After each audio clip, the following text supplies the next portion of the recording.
I'll be quite honest with you, I am completely bored of seeing World War II RTS games like Company of Heroes that essentially rely on mass production and speed over tactical calculation and well-implemented defences.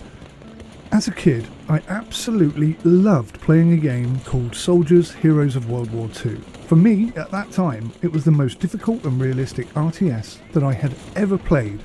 So, if you're like me and you want to see a greater emphasis on realism, then Men of War 2 from the original developers Best Way is likely going to be of particular interest to you. Before I do jump into this review, I am aware of some political infighting history, which has impacted some players emotionally surrounding the original game. It's not my intention to appease or infuriate in this regard. Please do explain your grievances in the comment section below, I would love to read them.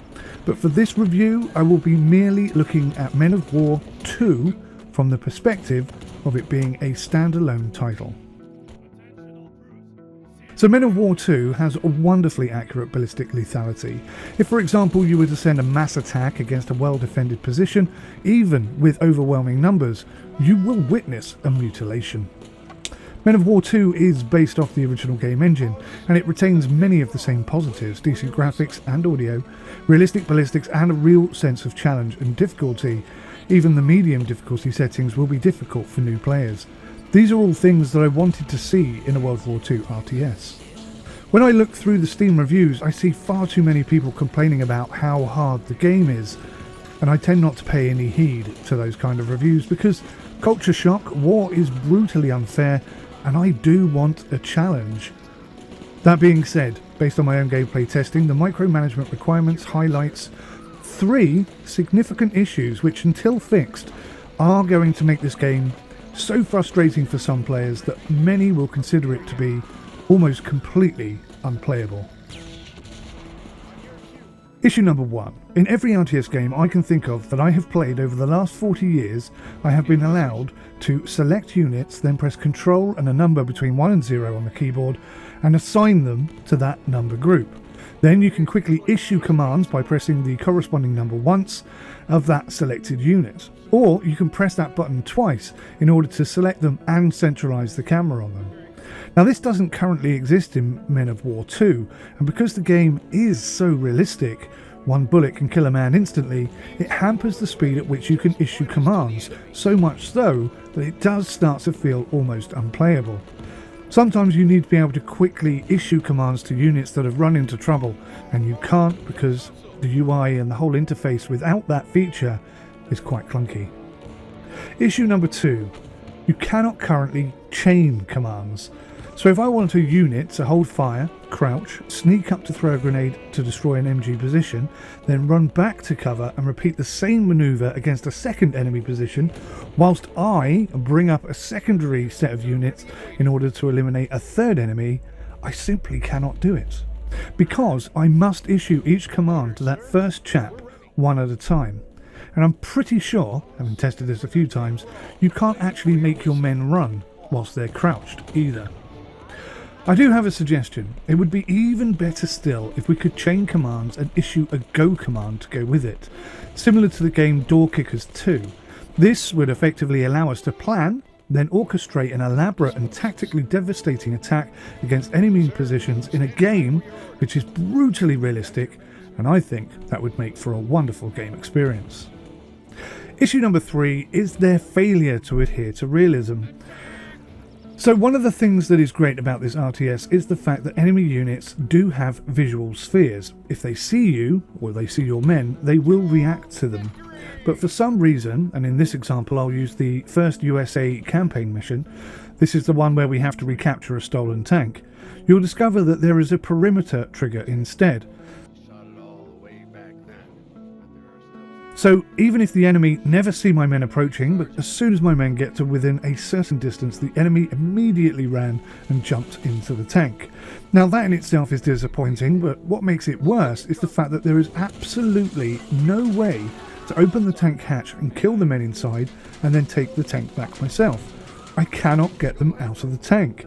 So what happens is my men just end up cowering below the machine gun's arc of fire with absolutely zero opportunity to save the mission. Now, in my humble opinion, if just these 3 items were fixed, the game would become an absolute masterpiece. And I say that because there are an awful lot of positives to discuss about this game. Now, it is fair to mention that because of games like Company of Heroes, I really don't much like playing multiplayer. And truth be told, I find watching it to be quite boring too. Unless I am lucky enough to find a like-minded opponent who actually wants to have a chess-like tactical battle instead of just seeing who can amass the biggest army quickest, then I find multiplayer an absolute bore, essentially because it just lacks realism. And yes, I'm well aware of Blitzkrieg, but that's not how it was done.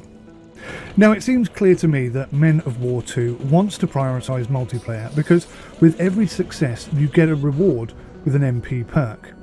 Because with every success you get rewarded with an MP perk.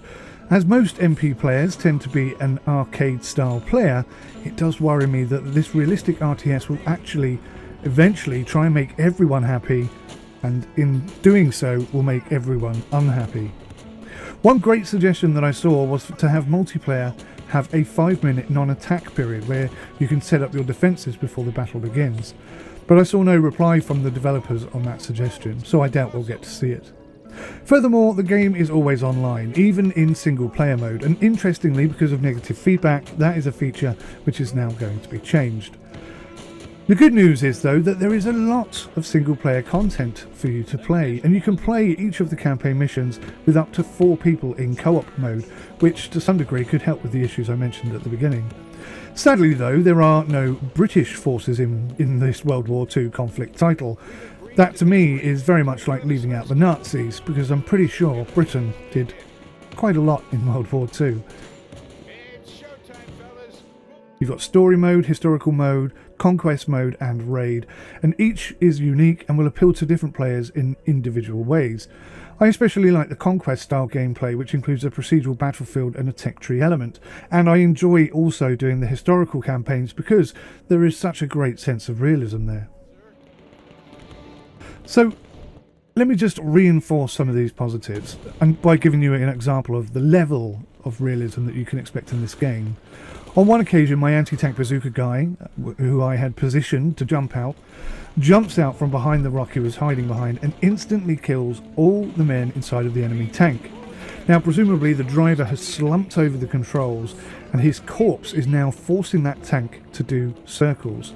And that's going to continue happening until inertia moves the driver's corpse away from the controls or the tank runs out of fuel. Now that is pretty bloody awesome. Here's another example. My men ran up behind a group of partially in-cover enemy units. They didn't know we were coming, and we outnumbered them, but we have little to no cover. We all die, as you would expect in a realistic RTS.